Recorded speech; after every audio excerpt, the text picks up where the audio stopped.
Wonderful story of love. Tell it to me again. Wonderful story of love. With the immortal strain. Angels with rapture announce it. Shepherds with wonder receive it. Sinner, oh, won't you believe it? Wonderful story of love. Wonderful story of love. Wonderful story of love. Wonderful story of love. Wonderful story of love. Wonderful story of love. Though you are far away, wonderful story of love. Still he doth call today, calling from Calvary's mountain, down from the crystal. Leviticus, where I want to start, and I will go ahead and tell you, I have a set of overview questions that are drawn from the entire book. It's not as long as it sounds. It's only 30 questions, but I'll make available to you at the end of the hour that you can take them home and use them just in your general first read through. I want to start by asking a question, and I solicit as many answers as people are willing to offer. What do you think the purpose of the book of Leviticus is? And the premise of this question that is understood is that there is a reason for the scriptures. There's a reason for the information recorded that is recorded. And so what is the purpose for the book of Leviticus? I'm sorry? Okay, to obey God.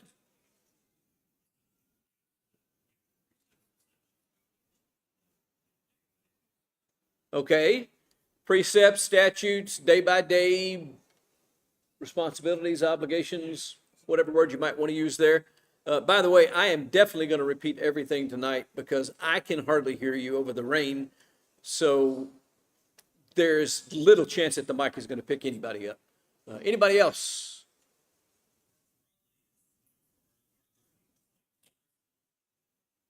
Okay, for our learning, but that leads me to my second question, my follow-up question.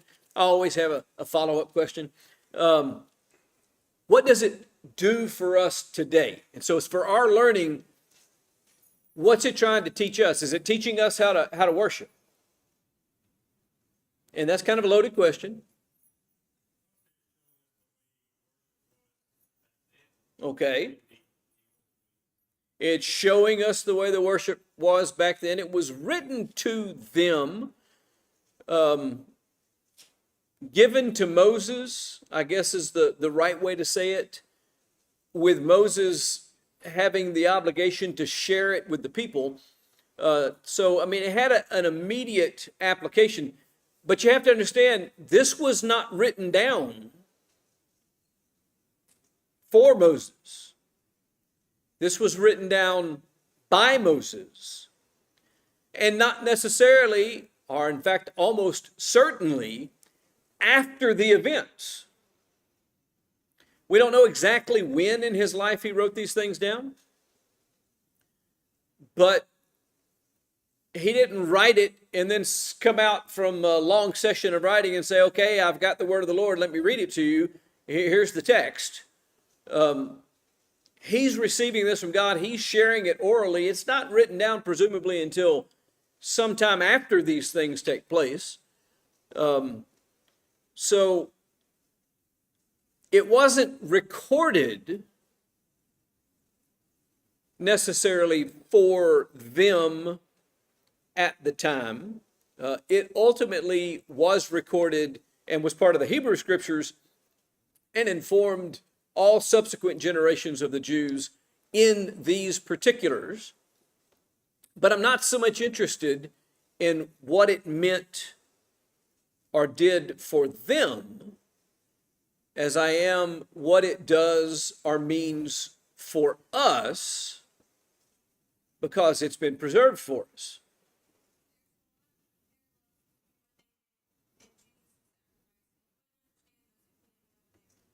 Okay, did everybody hear that? There's a lot of parallels between what they did and Jesus' sacrifice.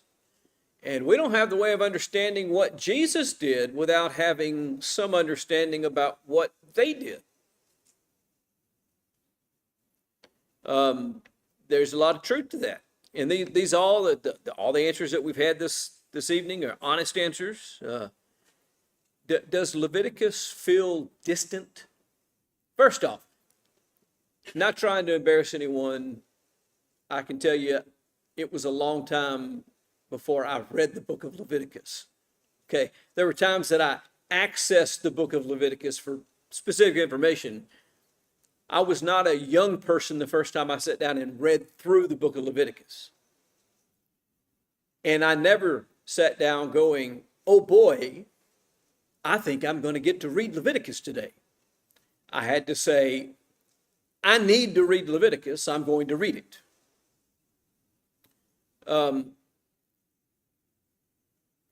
Does Leviticus seem distant to us? Not really relatable or applicable?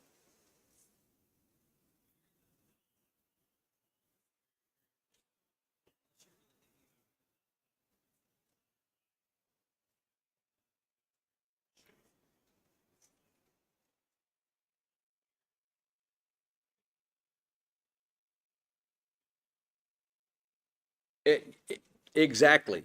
When you're in the middle of the weeds and it's rehearsing all of these things, it does at times seem very distant and unrelated to us. But what I want you to understand is that it is very much related to us. And if we get nothing else out of our study together through this, I hope that at the end of it, we all see why it is related to us. Yes, ma'am.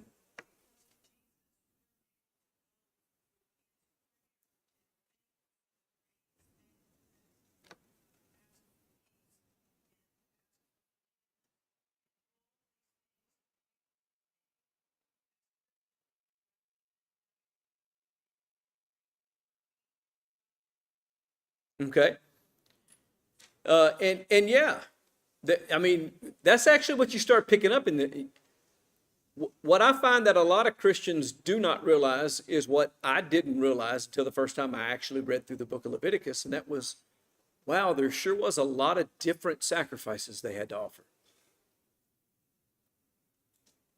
There wasn't just a sacrifice. There was a lot of different sacrifices and layers of sacrifices. And each sacrifice was connected to some other aspect of life or some other thing, or it related to God in a slightly different way than the other, I guess is the way I'll express that. And what Miss Karen suggested was that, thanks to Christ, we'll have all those different things. Right.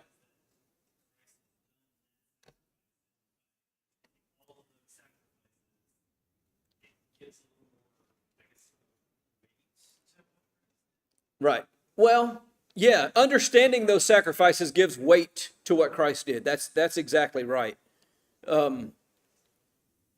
But what we have to keep in mind is every one of these sacrifices and every one of these commandments and listen, it gets into the minutia about how you treat your neighbors and how you exchange and engage in business and how you do. Every aspect of life is touched in this book.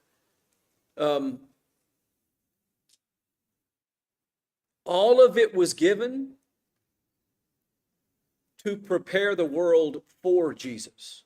Okay, so what Jesus was going to do was the plan of God. This is the ground tilling and planting before that fruit could happen. And if this wasn't done, that would have never been understood. If this wasn't done, no one would have seen Jesus dying on the cross as anything other than a Roman execution. It is because of this that we are able to see that what was happening was something other than just a Roman execution.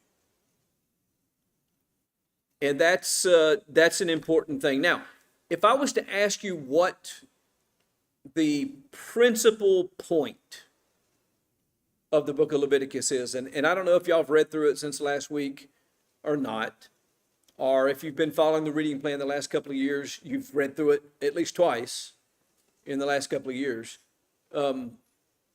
So you're somewhat familiar with it. If you were to just, in one sentence, let's keep it 5 to 8 words, a thesis statement of this book. Anybody want to throw something out there? Because it's probably going to be different than mine.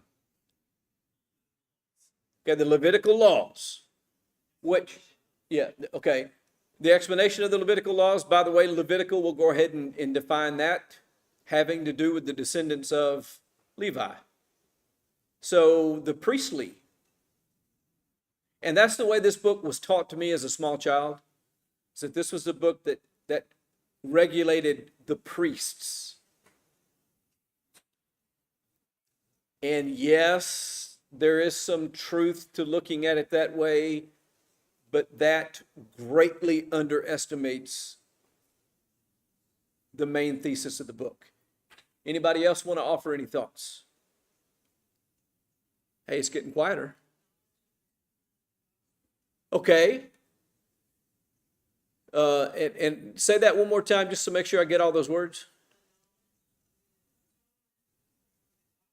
I think that's an interesting expression. The knowledge of the atonement of the gospel.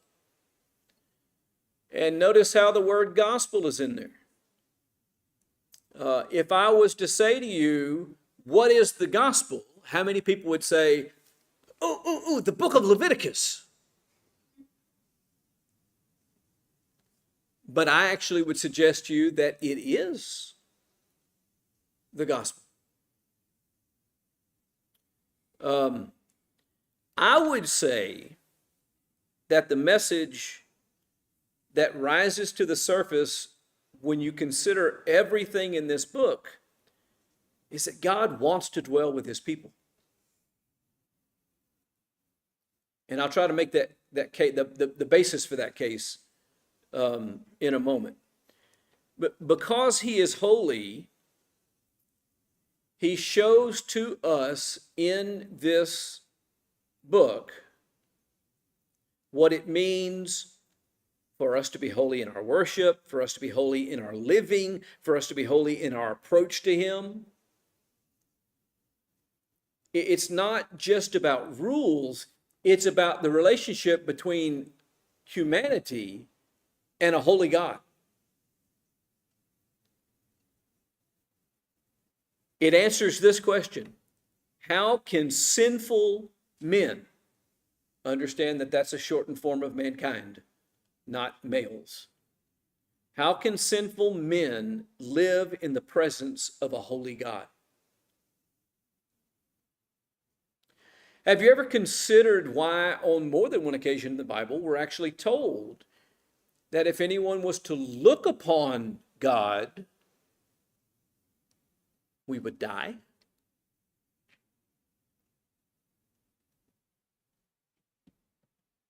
If it's true that if I look at God, I'm going to die, then how can I be in fellowship with God? And this book begins to answer the question of how sinful people can actually be in fellowship with God, which is all about the atonement. and it's all about the gospel, and it's all about Christ, this is just very rudimentary. This is like music appreciation compared to music theory. So let's just begin a study of this book with that in mind. I want to turn your attention to the very first. By the way, this is all introduction, so we're not actually in chapter 1 yet. But I do want to turn your attention to chapter 1, verse 1, the opening words of the book. Then the Lord called to Moses and spoke to him from the tent of meeting.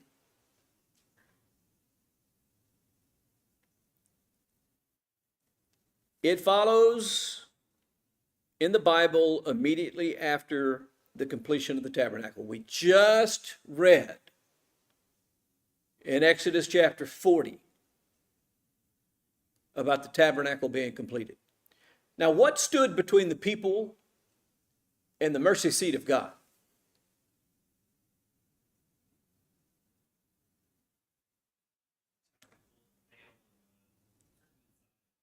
Okay, so we got the outer tent that wrapped around the whole thing that created the courtyard. Got that layer. Then you've got the entrance into the holy place. Then you've got the veil between the holy place and the Holy of Holies, and the mercy seats behind that. Now, not everybody can go into the temple courtyard. You had to be in covenant relation with God, and you had to be clean. Even if you were a Jew and you were unclean, or a few other things, there are several things that disqualified you permanently from ever being able to go in. If there was anything that made you, and we're going to use that term unclean, don't think of that as being dirty, but think of that being as unfit, then you couldn't go even into the courtyard.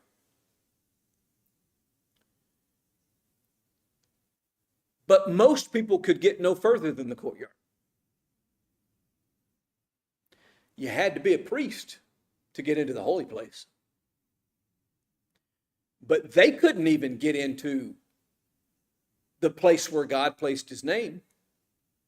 You had to be the high priest, and you could only do it one time a year, and it had to be after a sacrifice had been offered to cleanse you, and you had to have blood for the atonement of the people with you. There were a lot of things. Even though God was in the tabernacle, remember his presence came and dwelt in the tabernacle in the midst of them, and it was a column of fire at night and a column of smoke by day, and they knew God was there. And in fact, that's the next thing I want to turn your attention to. After it says in verses, it's 35, 30, 33, 34, 35, somewhere around in there, the glory of the Lord filled the tabernacle. Verse 35 tells us specifically Moses couldn't go in because of that. Look at verse 35 of chapter 40. And Moses was not able to enter the meeting because the cloud had settled on it and the glory of the Lord filled the tabernacle. So God was there, so Moses couldn't go in. That's where this book starts. And it sets forth a lot of things that's going to give somebody the ability to go plead before God. By the way, if by the time we finish this book you don't have a deep appreciation for the fact that we have the avenue of prayer open to us, you've missed something.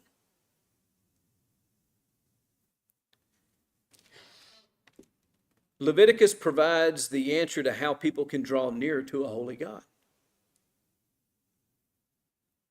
Not just having him dwell among you, which he was doing. The tabernacle was in the center. They encamped all around the tabernacle on all four sides, in very specific ways, by the way. There were 12 tribes. There were 12 encampments, 3 to the north, 3 to the south, 3 to the east, 3 to the west, in very specific order, surrounding the tabernacle. Then this great presence of God rushing down into the holy place, or the Holy of Holies. He dwelled among them. But how can you approach him? Leviticus is opening doors to that approach. So it's a continuation of the covenant relationship that had begun at Sinai. And it establishes terms by which a sinful people can engage with a holy God. What is it that I can do to actually engage this God? That remember, you'll recall in our study of Exodus, when he first showed up, the people were afraid to leave their tents. There was really only a handful of people that were willing to go down to the tabernacle to seek to engage God. And then there's one that didn't want to leave. He was like, can I just stay here? Which says a lot about that individual in his desire to be in fellowship with God. But most of the people were terrified to even leave their tents. So how do you get from that to being able to engage God? And I think we can talk about this in somewhat simple terms. Has anyone in the room ever been in a place where someone that was really important to them, that they looked up to, was in the room with them? You ever been hesitant about approaching someone like that?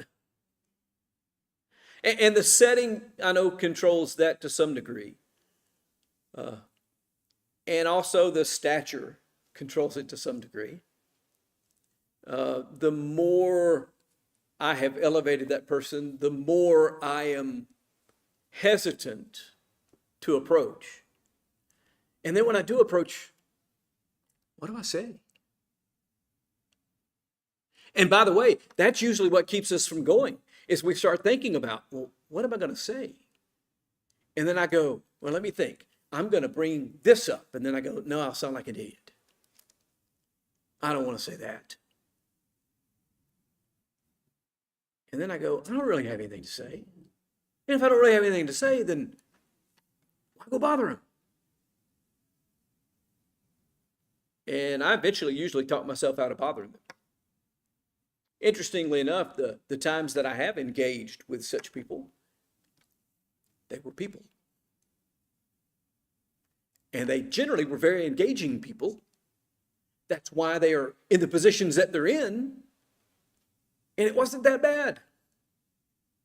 But I was still afraid because I said, I don't have anything in common with them. I don't have anything to talk to them about. I don't know what to do or say. I'm going to make myself look foolish. Listen, those are the same things that keep us from approaching and engaging God. Especially if we realize how sinful we are. Which is, by the way, another theme of this book. If you get out of this book without having a sense of what sin is, then you've missed something. So it's about how me, with all of my mistakes and all of my shortcomings and all of my ignorance, can actually engage with a pure and holy, omniscient God in a productive and mutually beneficial way. And let us not miss out that our engagement with God benefits God. He made us for a reason. He desires fellowship with us. I told you that's what the theme of this is going to ultimately work out to be. God wants to dwell among his people. He made us. He wants to have fellowship with us. He wants to talk to us. He wants to share. And when he can't do that, it causes him pain and grief and sorrow. It is beneficial to God that I can work out my problems and figure out a way to engage with him. And that's a large part of what this book is teaching these people. It's showing them how to get from the ungrateful golden calf incident to being devoted people of God in covenant relationship with him, walking with him, making them men after God's own hearts. Heart, God, heart, heart. Heart goes to God, so one heart.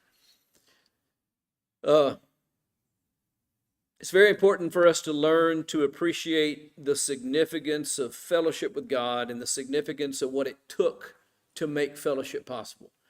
Okay, so this book is about the significance of fellowship with God. And we start to get a peek of what it takes to make that fellowship possible by looking at the shadow. Anybody familiar with, I think it's Plato, Plato's allegory of the cave? If it's not Plato, it's Aristotle. But philosophy of knowledge was a long time ago. It's a fascinating little story that Plato used to teach about truth.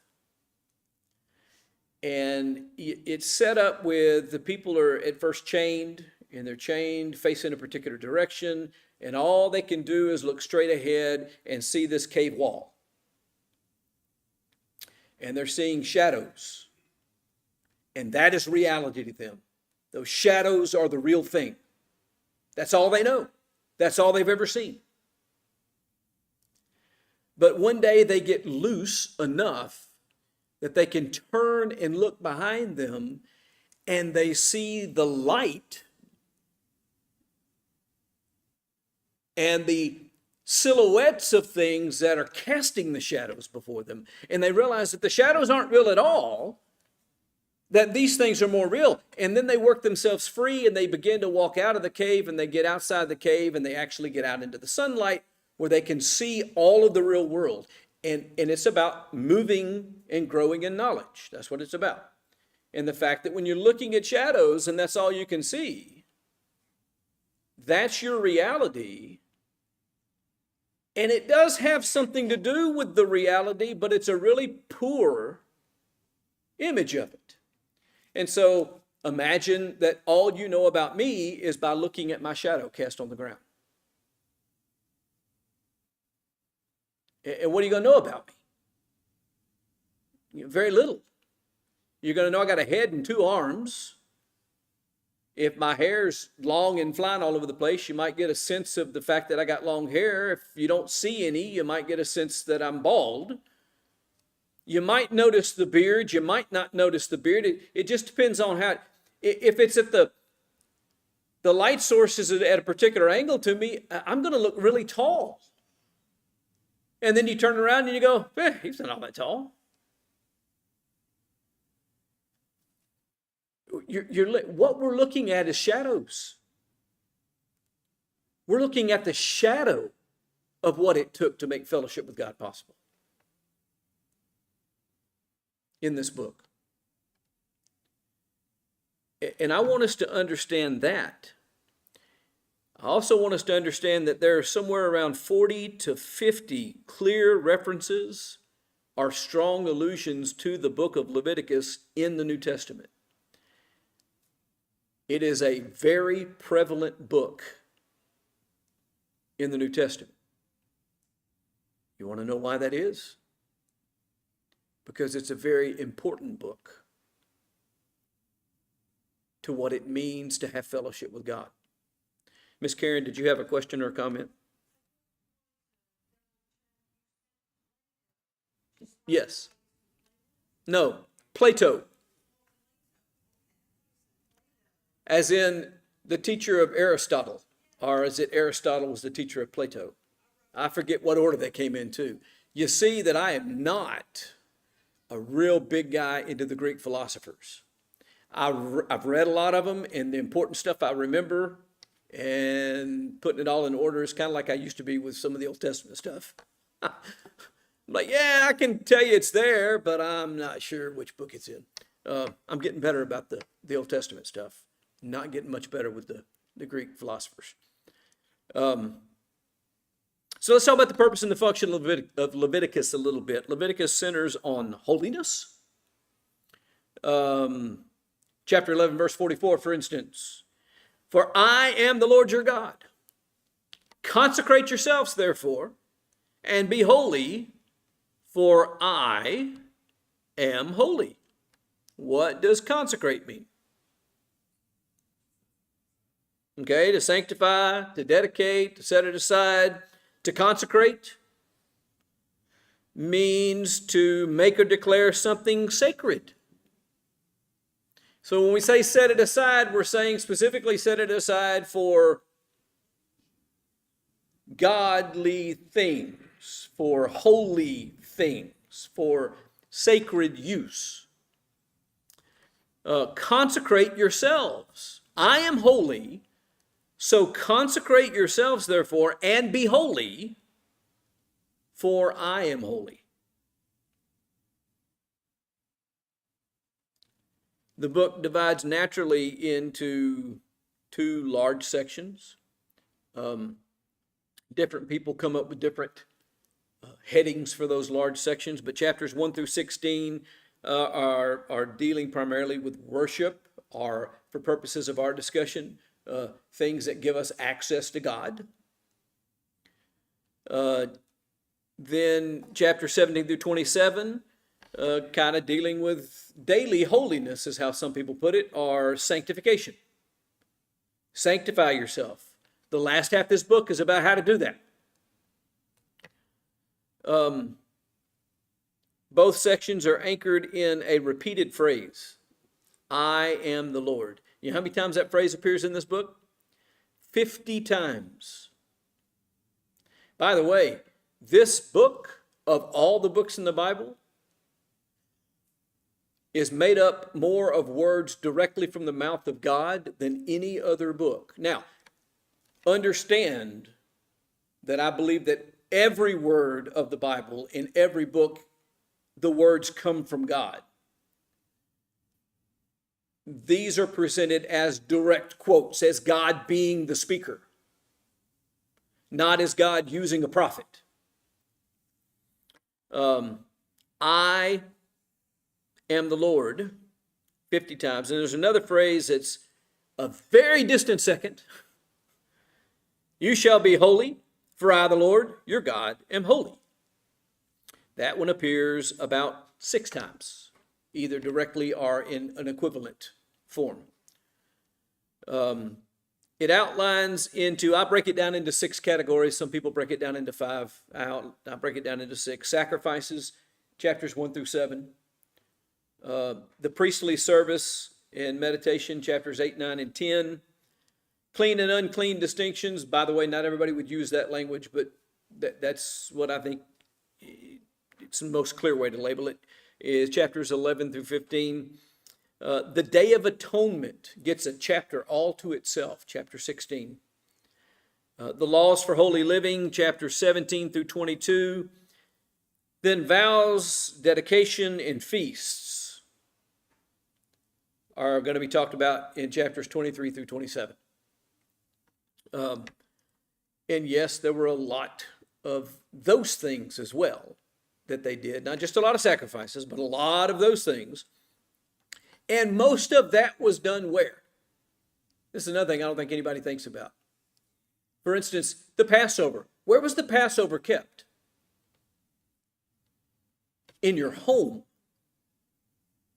That wasn't a collective activity of the whole entire nation. I mean, they did all do it, but they all did it individually in their homes. They didn't come together to do it. It wasn't a big social gathering. It was private devotion. It was family oriented. and carried out within the home. That's true for almost all of these feasts and these dedications. They'd have big giant potlucks. This stuff was done through their home. What they went to the temple to do, by the way, the study of the scriptures wasn't even done at the temple primarily. That it did become practice in part of the outer courts once the temple was built and structured in Jerusalem. There were some places where people gathered and discussed those kinds of things. I believe that's where the apostles were, in the upper room when the Holy Spirit came upon them. But the temple itself was about the sacrifices. And then once a year, the atonement sacrifice, and certain specific things being done there. Most of this other stuff was carried out by individual Jews in a group no larger than their family.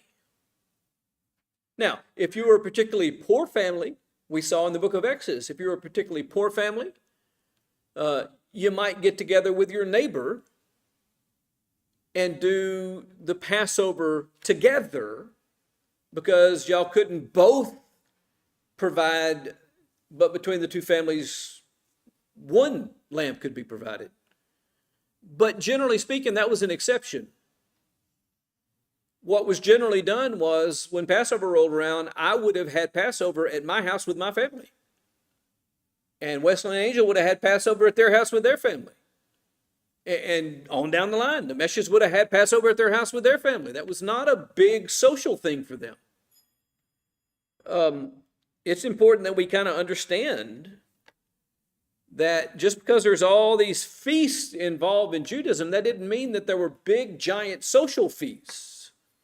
These were very specific meal interactions that were teaching them something very specific about God, or about the work of God, or about their relation to God, or about how they could access God, or all of those things rolled up into one. So in Leviticus 16, we've got this Day of Atonement chapter. It becomes a focal point for the whole structure of the book. You want to know why it becomes a focal point for the whole structure of the book?